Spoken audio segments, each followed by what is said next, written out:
Welcome to Celebration Arts Director's Corner. Celebration Arts is now starting their 2022 season. And our theme is resilience, a season of courage, power, and strength. So now I want to introduce to you our guest director, starting off our 2022 season. The director's name is Melinda Wilson. Let me give you a few background information about this wonderful director. Melinda Wilson, who has a PhD, director, earned her bachelor's in African American Studies at Vanderbilt University and a doctorate in theater and drama at Northwestern University. She is the Associate Dean for Student Success in the College of Arts and Letters at California State University, Sacramento.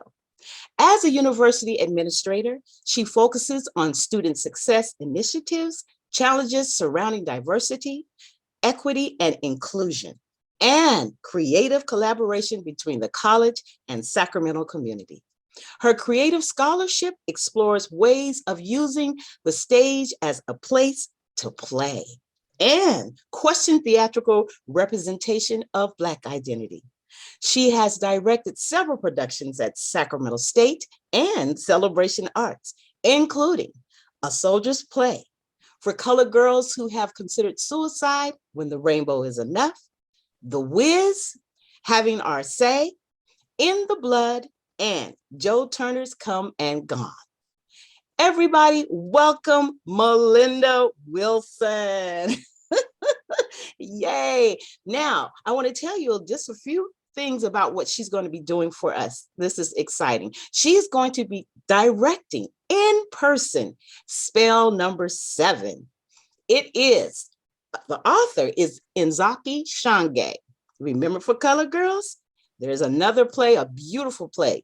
And the dates will be February 4th through the 27th, 2022.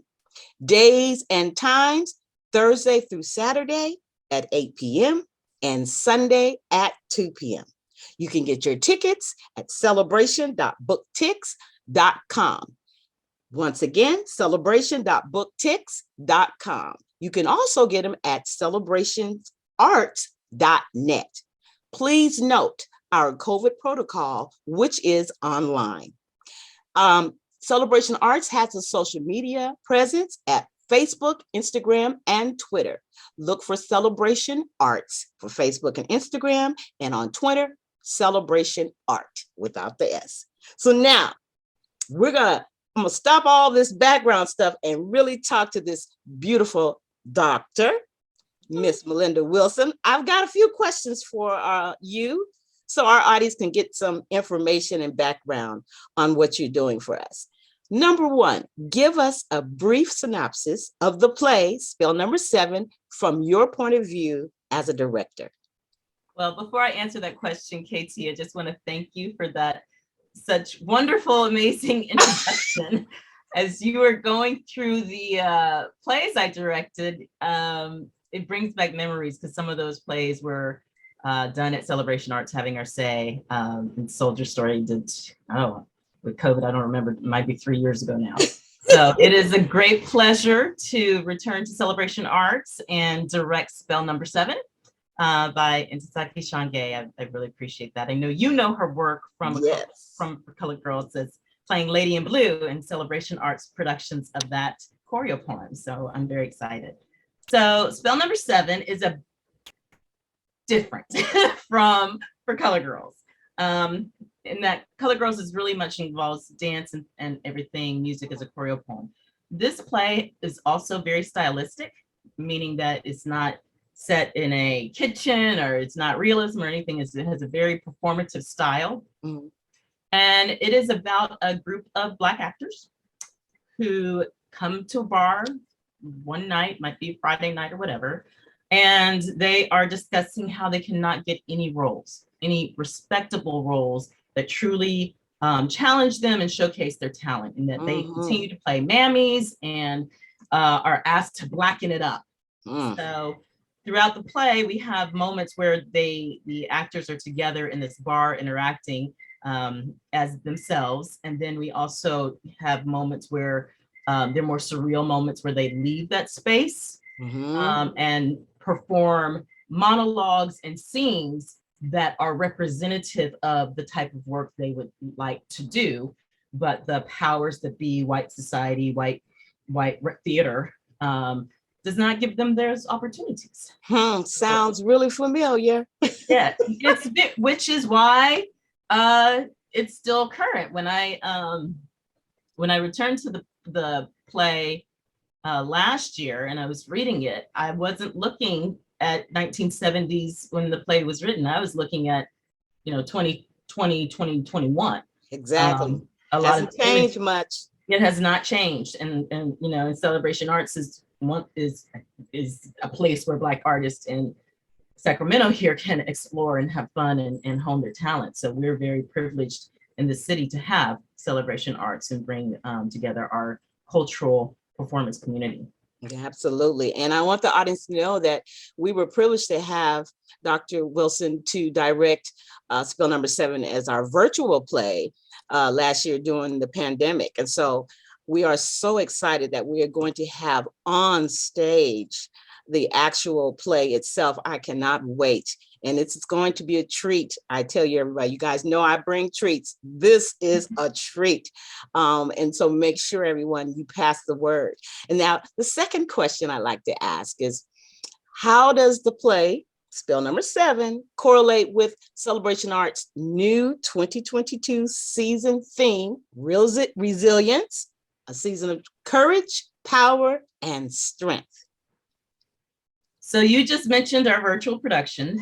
So last year, I directed and Linda Goodrich choreographed a virtual production of Spell Number 7 that we live streamed. Everybody was in their different homes, so it was live, but streamed. And that in and of itself was very challenging. I'm hoping that the process for this play, because it is live and we have each other and you can't, when you're doing things on Zoom and virtual, it's really challenging because two people can't even be talking at the same time. Right. Glitches like that. So there are a lot of nuances in the show that were lost, but a lot of great connections and strong performances that still came through the screen last year. Last year's, we kicked off last year's season, and that was social justice and change. It was very timely.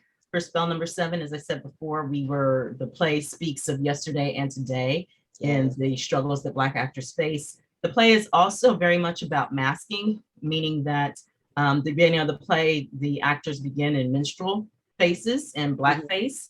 And Black people in America, Black folks in America have always masked. That's right. Always masked who we are, what we believe in order to advance, in order to not be retaliated against, in order to survive. And there's a Paul Ernst Dunbar poem that says, "We wear the mask that grins and lies. It hides our cheeks and shades our eyes." Wow. So true. That was very timely. Also, we also played with the idea of the COVID mask. So we are still literally masked.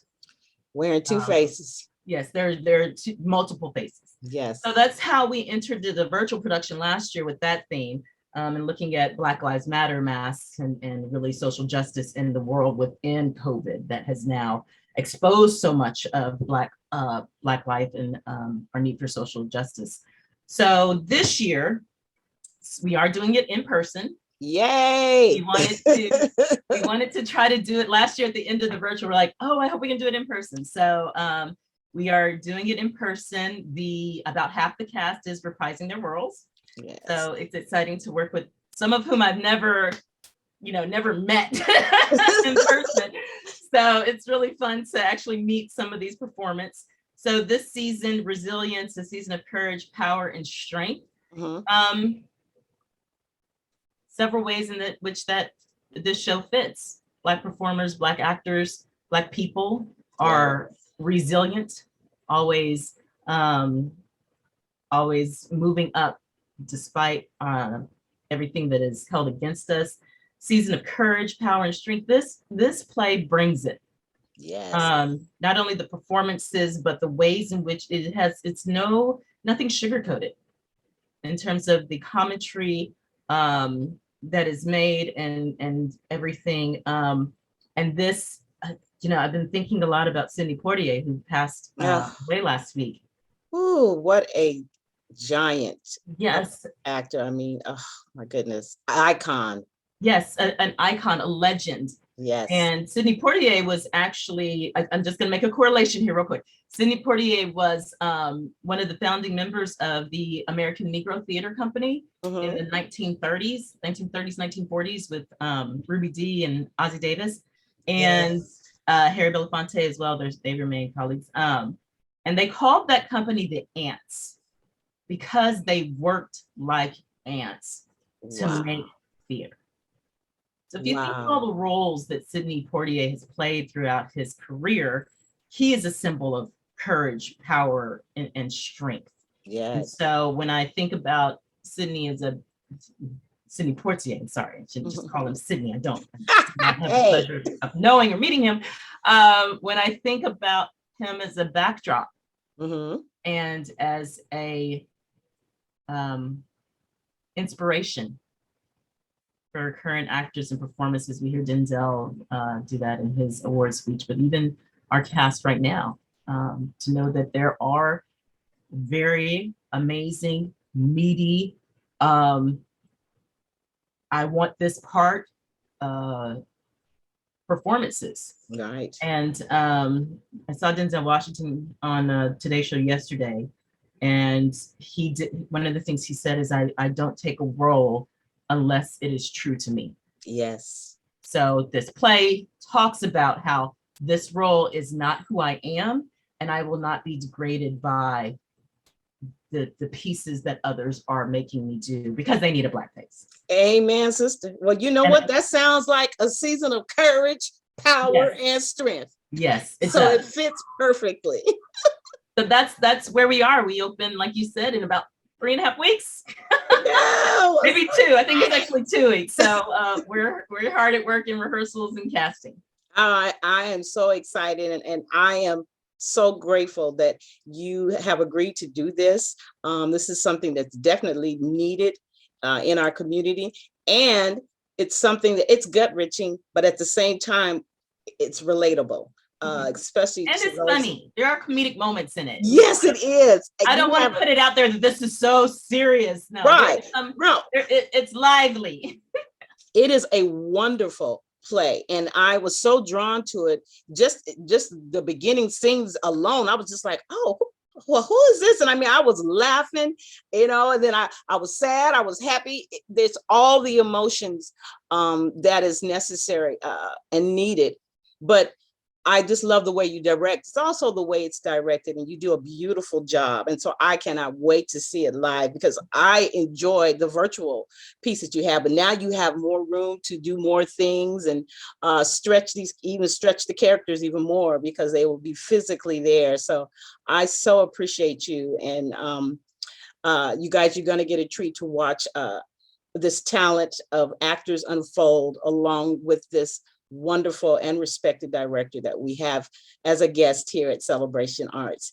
And so in a closing, I would like to thank you for joining us here at Celebration Arts, Director's Corner, the audience, and a special thank you to our guest director, Melinda Wilson, for once again lending her talents to our feature live on stage play, Spell number 7. That's right, everyone in person. So remember the dates, February 4th through the 27th. Tickets are at celebration.booktix.com, or you can go to celebrationarts.net and purchase your tickets through our website. Also, I want to thank the audience for spreading the word for us. I want you to spread the word for our brand new season theme, Resilience, a season of courage, power, and strength. So that's it, you guys. It's quick, but I wanted people to get a chance to see you and have a little idea of what it is that you do and looking forward to continuing coming to Celebration Arts and sharing your talents. Blessings always, everybody. Bye-bye. Thank you, KT. Oh, no, See you in thank you. person.